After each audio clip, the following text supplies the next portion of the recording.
Joining me now is the author of a fantastic new book from Tomorrow's Publishing. It's called American TV Comic Books. A big welcome to Peter Bosch. Peter, thank you so much for joining me today on Comic Book Central. Hey, Hey, thank you very much for inviting me. I appreciate it very much. on the YouTube version, if you're listening to the audio version, you can't see us holding up the books. I'm going to hold up the book right here. Peter's got his book. We got American. Look, that's not, I shortened it, right? That's not even the full title. It's American TV Comic Books, 1940s to the 1980s, from the small screen to the printed page. That tells everybody what they need to know. That's the price of admission right there. When you were holding it up, you did the most unforgivable thing. You covered up my last name. There, hold on. Where are we at? Where is it? I can't even find it now. That way. There we go, by Peter Bosch. There we go. The name, the author. There we go. Now we got it. Yeah. Okay, since I launched this podcast so many years ago, I've always wanted, like, the niche of this show is people who take comic book characters, Spider-Man, Superman, Batman, whatever, and bring them to media properties, TV, movies, all those different things. So I've spent years and almost 500 episodes talking about that. I've always wanted to do the reverse engineering, those TV shows that they get comic books out of. And I just thought, who am I gonna talk to about this? Well, we have a guy that's written a whole book about it. So thank you. You made my job easier. It was a labor of love, as they say. Yeah. How much labor went into this? Like, how many years? This is not, when you flip through this thing. 6 years.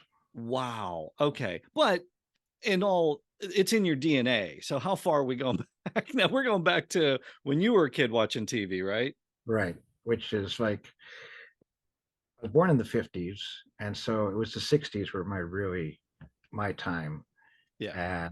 And I'd say same with collecting comics. That all really clicked in as far as I can remember in 1963.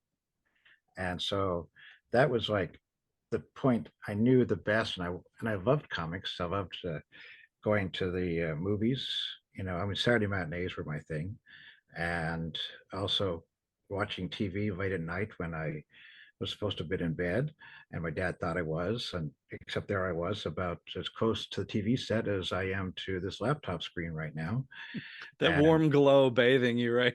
From the TV set. Which probably explains the glasses, I don't know. But yeah, those were the wonderful times. And also sometimes I was even late for getting to school in the mornings because of the fact they would run Lone Ranger reruns at 7:30 or 8 o'clock, and I would just then have to dash to get to school. But I just couldn't miss those. It's not like now when you could just go to the shelf, pull the stuff down, or watch it on streaming service. Right. Yeah, no, how dare they have school that early, right? That's some of their prime TV watching time. Where were you born and raised? I was born in Victoria, British Columbia, Canada. Okay. And I was there for the first 20 odd years of my life. What kind of kid were you growing up? What kind of kid? Yeah. I was very much someone who had a babysitter of movies and television comics. My dad worked. My mom was no longer with us, and they just became my family. And I think I became a nerd very early on. That's probably you and most people listening to this. I'm in a similar situation. Mine was reversed. I didn't have a dad growing up, had a mom, but she was working. So latchkey kid. And those TV shows, they're all like, I'd get home from school and it was like Spider-Man, it was Batman, it was George Reeves Superman, it was just, so that sort of became what you were all about then, right? Too. And then you probably got into a lot of syndicated. That was probably like the height of shows becoming syndicated too, right? Yeah, it's also because of the fact so I lived in Victoria. British Columbia, for those who may not know it, is just above Seattle, Washington area. And so we would not only get the Canadian broadcasting, we would get things from Seattle as well. So we got the best of both worlds. And I watched everything. Seriously, I think I watched just like I read every kind of comic book, no matter the genre. I just couldn't stop. I loved him. And I always wanted to be part of both of those markets. When I grew up, I said I wanted to be a writer, and back even then. And as I mentioned in my dedication, it was to my father. And when I told him I think during my early teen years, hey, I want to be a writer, he said, well, it's going to be very difficult for you to make a living as a writer. But despite that, the very next day he came home with a typewriter for me. Oh, Yeah. I mean, that's good parenting right there. That's somebody that knows what the kid wants and puts you on a course right off the bat. What were you banging out? What were you writing at that point?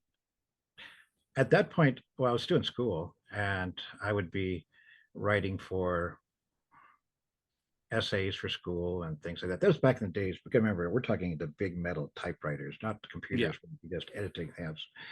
I mean, when you did your rewrites, that was a way of getting rid of the garbage. You noticed, oh, I don't want to tie this, type this all again. And I think that was the first experience I had with editing. But I was writing a lot of school stuff, and I didn't actually get published professionally until I was about 1981. It was an article on movie serials for a magazine, and that actually ran over two parts, as I recall. I may be wrong with that, but that again was a labor of love, and it was also very long, and they had to cut it back. But hey, the first credit is always the most important one. That's one you remember. Do you have it framed somewhere? Do you still have it around somewhere? I don't have a frame, but I do have it in a scrapbook. I mean, Okay. I've had a lot of things published. I began doing interviews for magazines and newspapers and TV things. Uh, Stuart Granger was my very first celebrity interview, Okay. and I wrote a lot of trivia columns, and also even wrote, I think, for a convention book or two. Okay. Yeah. Very cool. You never forget your first. Mine was Charlton Heston. So, and I've got it. I've got his book to my right over there. So you never Okay. get your first. I was terrified. I thought he could take me out even at his old age. But yeah, you never forget your first. This book. Again, if you're watching on YouTube, you got that. I'm trying not to cover up your name there again. There we go. I Here, keep hold it holding down it. I further. know. I'll hold it from this side. How's that? Yeah. There you Um, go. Okay, over 300 TV shows, more than 2,000 comic book adaptations across 5 decades. Mhm. There's artist profiles in here. So those folks that, and again, it's basically television shows that reverse it, like we're talking about, a lot of the Westerns are going on, like Lone Ranger, you had Zorro, in the 60s, Bewitched, Monsters, those kind of things. One thing for folks to get this book, and it's a must read. It does not include animated series, correct? You make that clear right off the bat. Right. Why didn't you include animated series in this? Because I think there were more animated series than there were regular TV series. So that would require a whole one or two books all to themselves. Yeah, that's a volume two, right? Actually, no, well, maybe volume two of that eventually. It could be a volume two, right? Right now I am, and I'll break this to everybody, I am uh, working with two models right now. I'm writing one on American movie comic books. So That's based what we want on to see. film Yes. adaptations put to comics. So and so to jump ahead to give a little preview then, because we are going to talk about this a little later, but that's like maybe those Marvel movie adaptations. Like I see a lot of those. So like Sheena or what was it, Meteor, Conan's, things like that. So when they would like flip those movie adaptations, right? Those are going to be included? No, actually, we've decided to concentrate from 1930 to the end of the 1970s. So maybe at some Oh, point we'll do from 1980s, which includes Sheena and Conan and a lot of okay. those.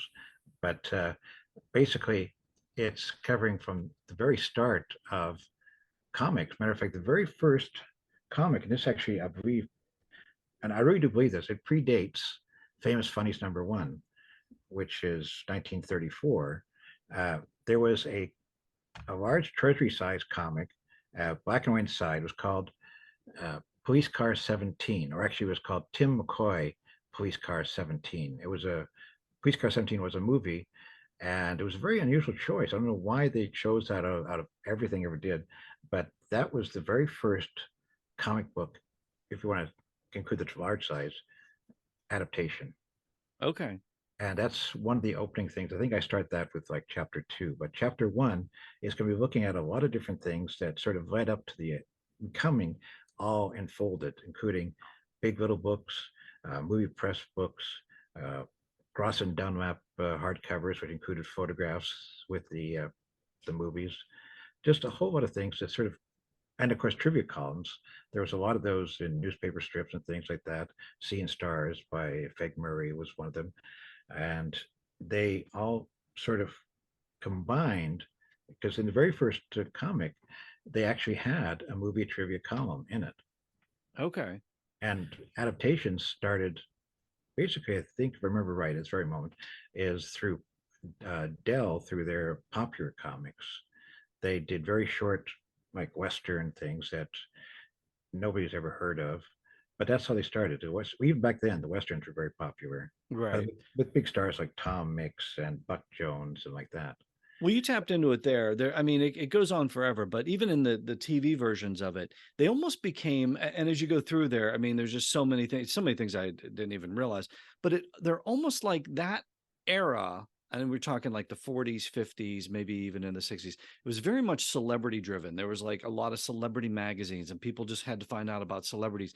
And so you notice that in a lot of the comic books, right? Where they're using those photos. It's not like a cartoon. It's not like a comic book drawing. They're using the photos of the actual celebrities that are on, almost like a celebrity magazine, right? That was the appeal.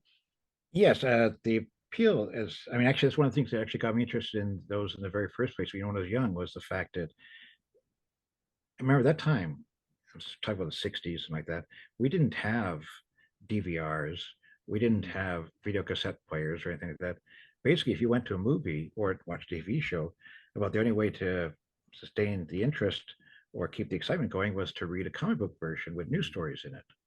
Yeah. Except in the case of comic book adaptations for movies, the one coming up, it's actually adapting the film into things. And sometimes you'll see a lot of photographs of stars being publicized on the covers. And sometimes inside they will do very good, let's say, characters of them. But sometimes because a star could want, and I even mentioned this in the TV book, sometimes when a picture didn't resemble comic book page, I mean, didn't resemble the actor, that could be because the actor himself did not want to be portrayed in a comic book. Right. Matter of fact, there's one thing interesting. I think it's Close Encounters, if I remember right, is that Marvel was actually under restriction. They could not in any way depict the movie cast. Mm-hmm.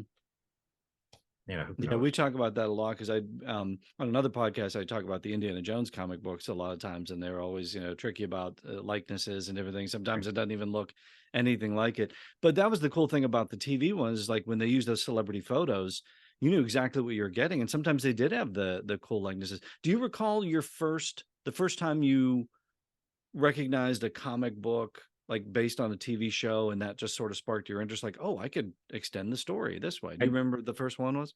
I do actually. It's Supercar number Super. 3.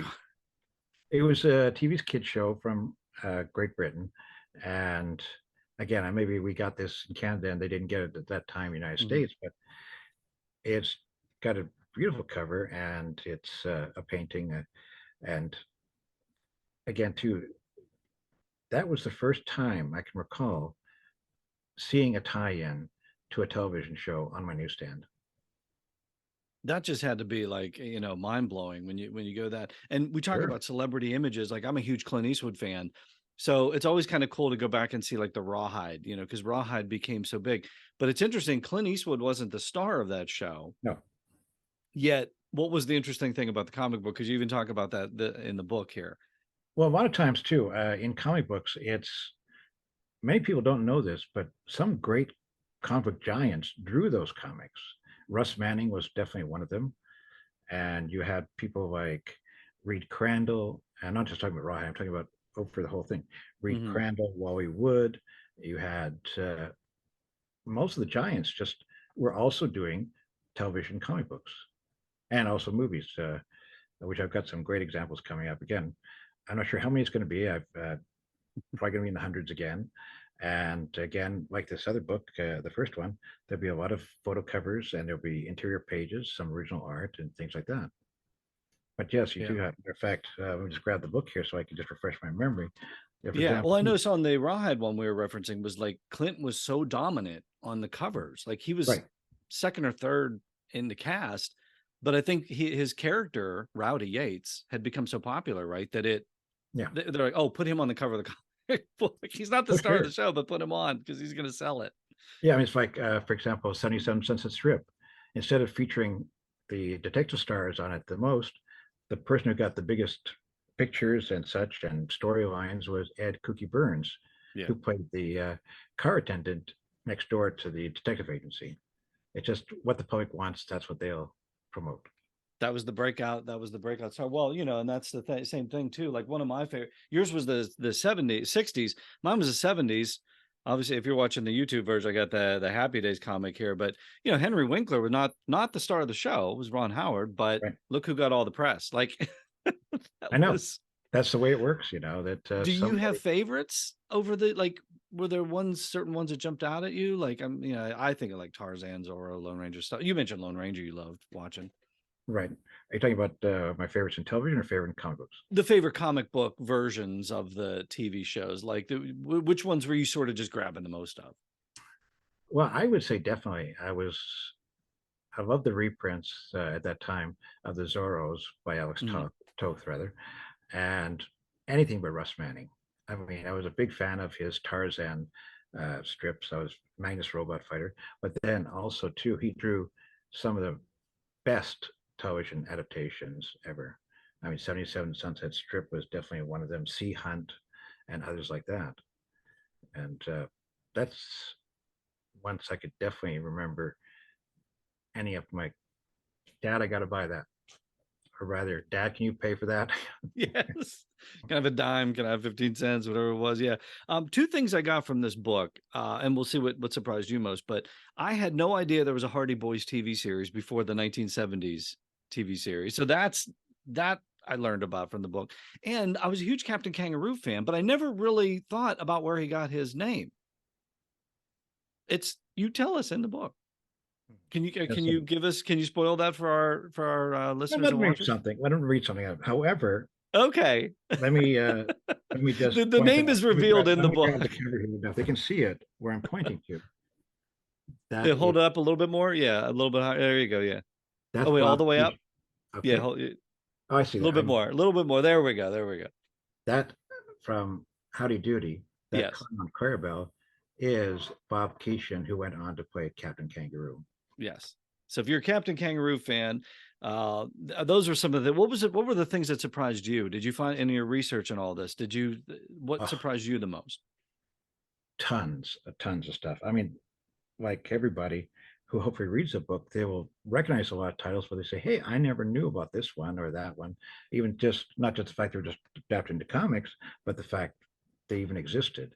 Mhm. But so I discovered a lot of things, and again, my appreciation for me it was always fun.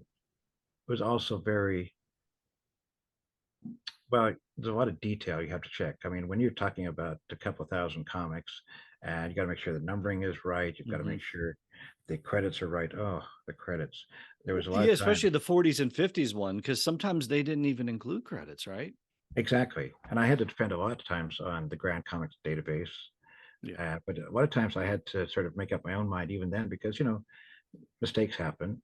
But there was, oh, of course, the one artist I forgot to mention whose work I always loved, and he was a mainstay of Disney adaptations, was Dan Spiegel. Right. I mean, he also did the Green Hornet 3-issue series, which I think is tremendous. He also did the Untouchables. He did what basically it was very hard to go to a comic rack and not find something that was drawn by Dan Spiegel for Dell or for Gold Key. Yeah. And you have those profiles, those creator profiles in the book too. So Yes, you're not just talking about here. I mean, it's a good list to have if you're trying to collect or trying to go back and find out some things, but to find out the people behind these comic books, I think that's the cool thing. And you give their bios and different things like that. I gotta ask you a couple things here about the one I thought was interesting. I don't see it in it, but there's a definite reason why it's not here. I just wanted to get your take on it. sure. I was always one of my earliest ones was Space Family Robinson, Mhm. Lost in Space. If you're watching on YouTube, I got one of my issues of it. But we think about Lost in Space, but this didn't come from Lost in Space, right? So I think that's why it's not included in the book. What was the background on that? Well, that actually that was sometimes hard was to what I not only would include what I had to leave out because I Right. wanted to make sure it was legitimate. that was a case of both Gold Key and the studio coming up with the same kind of concept. And rather than being legal problems, the studio allowed them to use Lost in Space under Space Family Robinson. Right. So, and whether or not one was actually borrowed from the other, uh, they made sure they were covering their bases. But the comic book is not based on the television series. Right. Although there was later on, when you got to I think like the 80s or possibly the 90s, there were some official Lost in Space comics. Matter of fact, even more recent years, there were adaptations of the TV series, and sometimes Bill Mummy would actually write some of the stuff. Mm-hmm. Yeah, I had a chance to chat with him about it. So I feel a volume 2 coming on here. Look, if you're watching again, if you're watching the YouTube version of this, I'm representing my Spidey Super Stories t-shirt on. I'm so glad you included this because one would think, well, it's Spider-Man. Spider-Man started in the comic books and then he became these different things. But the Electric Company didn't. You covered the Electric Company. Thank you for including this. Well, it was their TV series. The comic was spun off from the TV series, Right. and so it's included. And were you a fan of the Electric Company, or did you just say, like, did you watch it? I know it I was didn't probably a watch. little bit, you were older, but Yeah, I didn't watch that much. I mean, you got to remember, okay. by that time I I would know have been in you're in my your late teens and teens. all that. Yeah, I know. I know. I was a kid. I appreciate it. You're much So, younger than I am, so what the heck? not much. Well, that's the cool thing is because you hit the era right before me, and then I lock into these 70s, which you embrace on there too. So we, obviously Bionic Woman.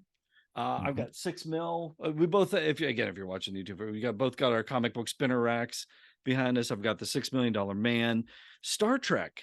I mean, there's a huge section not only on Star Trek that we talk about, but these, um, the Gold Key comics, obviously originally. But you Right. get into the Marvel versions, you get into the DC versions, right? What were you a huge comic book Star Trek fan? Like the comic book versions of it? Did you collect those? I would say both. Mostly the TV series, and that got my interest in the ones of the comic books. As like always to start, one thing inspires you to look at the others, and I'll be covering a little bit of the Star Trek series, the film series, in my second book. Matter of fact, the spinner rack behind me, I don't know if you can make this out or not. These are all titles that are going to be in the film book. Okay, as we're going through this, I'm spinning around, I'm seeing Logan's Run. I'm seeing what we get. There's the Star Trek. Yep. There's the movie versions of it. Star Wars, but There's a going little back, preview for what's to come. yeah, exactly. And again, too, this is just a matter of fact, these are very thick. I mean, some of these go way back. Black Uh, Hole. Nice to like see Black Hole being represented there. yeah, I don't know if you can see this clearly or not. This was one of my favorite covers, The Absent-Minded Professor from Walt Disney. I Oh, always okay. thought And this, Disney had a ton, right? At that yeah, let point. me see if I can take this out because of the fact I know you're getting a reflection on that. Everybody's freaking out now that's watching this because you're grabbing it right out of the book. But that's what we love. Rip them Yeah, open and read it. well, a lot of these are having to be my reference copies. So, but Yeah. this one's always been one of my favorites. I think this is just like the whole pure Disney experience right here with the car that's floating over top of Washington D.C. and the Capitol and all that. It's just wonderful. It's just It's the artwork. It's Fred McMurray. It's Walt Disney's The Absent-Minded Professor. Like you mentioned though, that's was kind of like getting the movie in your hand. That was the only way to do it. and that's to say, and as I mentioned, the same with the TV one. They Yeah. had a lot of shows that had photographs on the inside covers there. Can you Right. see so career? Yeah. And And those those added to the enjoyment of the comic. That made them to me not only the covers, but great collectibles. And Gold Key did it, Dell did it, and they cut off after a certain point. We got towards the 70s, but that was always another thing too, is because when you leave a movie and a TV show, you watch it, as I said, you need something in between. And seeing photographs like that, it's almost like having, well, in that day, a DVD or a yeah. Blu-ray because they didn't come till later. Yeah. And, Well, and that for was like those Starlog magazine those for us. fans who I just upset by taking it out of the plastic bag and just holding it, my apologies, because I am as much a person about don't fold the cover back. No. Like I said, if you got the reference copy, you can do whatever you want with that one. You can roll it Yeah. up. And I remember my old Spidey Superstores. I'd roll them up, put them in my back pocket. That was the thing. And there's nothing like a smell of an old comic. There's nothing like the smell of busting open the 1960s right there. That's what we love. So, And just um, comic books are meant to be read, not to be. I have yeah, I have only one that's been put in a CGC thing, but I like to be able to read the comics. And yeah. when you're doing a book, you can't just look at the covers. You have to. I had to read through a lot of comics to make sure the book was complete because there's a lot of titles in the book as I mentioned earlier you won't find even know about, but I I'm a completist, and it wouldn't be a history of American TV comic books from 1940s to 1980s if I didn't include everything. Yeah. And you just got to look. I mean, I know one person recently gave it a great review, but they mentioned he couldn't find Hee Haw, but actually it's in the book. It's on page 167. I was gonna say I saw it in there. I see Petticoat Junction. I see, the Yeah. Munsters, I Dream of Jeannie, Gidget. And even though it says up to the 80s, what I do like about this is that you dip not only far into the 80s, but you get a little taste of the 90s as well. Right. So we'll leave that for the readers to get as well. Again, I love all the Saturday morning stuff. Um, we teased it a little bit. So are you gonna look, there's Mystery Science Theater 3000, there's Smallville, there's so many things. Are you going to do another volume maybe of the TV in addition to the movie one? We know that one's coming out. Maybe another Uh, version of the TV? I'd like to. Okay. Most of that is already written if we need it, but it's right now I'm fully concentrating on the film book. That's taking my all my time, and I love doing it. And to me, it's as much fun as doing the television book. And so I'm hoping that'll be as popular as the television book will be. I would say it doesn't seem like work if you're enjoying what you're doing, right? And you're just like digging into all these things. You just, I mean, you're just pulling out comic books all the time for Yeah, work. I mean, how hard is that? I mean, just terrible, having to look and read comic books as you're living.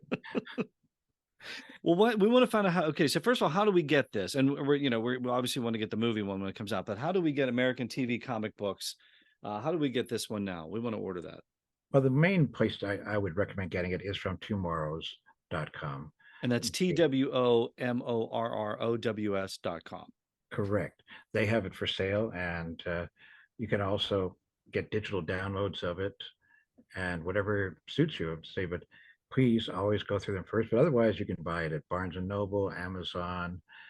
Well, it's available everywhere. As a matter of fact, I've even seen people listing it in Europe, which Oh is wow, yeah, which is really it's great. that's fantastic. And I know with Yeah, Tomorrow's, I think when you get the print version, which I love, they sent me they were nice enough to send me a copy. You also get the digital version of it. They'll usually. I don't know if yeah. it's on this one, but I know a lot of times when you get the magazines and stuff, they'll include the digital version with that. And they've got so many different things That's the that great are thing out about there. going to tomorrow's site. You cannot go in there without finding something. Yeah, it's a rabbit hole. I mean, you'll be starting to look at my book and, oh, hey, what's that? Ooh, that looks great. Well, Ooh, get yours first. Put it in the cart, right? yes, Put that in the cart. in the So you cart. got that. Then go down the rabbit hole, right? Correct. Yeah, And get that in there first. Social media. Are you out there on social media? Can we find you, or just are you hanging out at Tomorrow's? no, I actually do I freelance for our 13th Dimension, and it's a website that's devoted to comic books and pop culture and like that. Love the And folks over there. yeah, saying actually, I've done a lot of work for them over the last year. It's all just doing it for love. But I've done over 100 pieces to them in just over one Wow. year. And I started my first two. I started with were, hey, let's talk about the comic books of TV from the 1960s, and then immediately after that, not good enough. We got to do 1970s and like that as Yep. well. And that's And another website that's nothing but rabbit holes. You could next thing you know, 5 hours are gone, and you're like, oh wow, but I had fun. It was nerd stuff. So yeah, got you over there. it's I'm great. telling you what, Peter, this is a terrific concept. I love the book. I love that I'm able to talk about this now with somebody that is passionate about this, and that there's one place I can go to find anything I could possibly want about the subject. I don't have to, you've done all the work for us. We don't have Oh, to you go Googling and searching everywhere. no, I say you're going to hopefully you'll find everything and even more. And most people might look at it as a reference book at first, but then get really into, wow, Yeah. that's really interesting and like that. Little facts I'll put in here. Like I'm trying to dig up where I have the Bugaloos because there was a particular person who auditioned for the show and didn't get it. His name was Phil Collins. And if he had gone into doing Bugaloos, who knows? He may never have had the rock concert part of his life, you know. I think I've heard of him. Yeah, I think I've heard of him. Yeah, Space 1999, man, Shazam, ISIS, all our Saturday morning favorites. Lance. Oh, there's the Bugaloos. Yeah. That's page 169 if you're looking for it. We'll save you some time. I'm actually here. I'm here. I got it right now. And I even Yep. mentioned that. I mentioned about the fact that I'm looking down. Yes, Phil Collins was supposed to play the grasshopper on the TV series. Nice. So Right again, next to David Cassidy and the Partridge Family, right there on the on the opposite page. So those comics for David Cassidy and the Partridge Family were basically, as I describe them, as catalogs are ordering their merchandise with some comic stories added into the comic. You know, exactly they right. promoted everything. But we love seeing the artwork. We love seeing those covers. They're all in there. It's a fantastic book, Peter. Thank you so much for the book. And thank you for dropping by Comic Book Central today to talk about it. It's been fantastic. I wish we could go on for another hour. I can do so easily. We will. Well, obviously you got another book coming out, so we're going to do another one. So we'll Thank you, look Joe. forward to it then. That's Thank right. you. Thank you, Joe.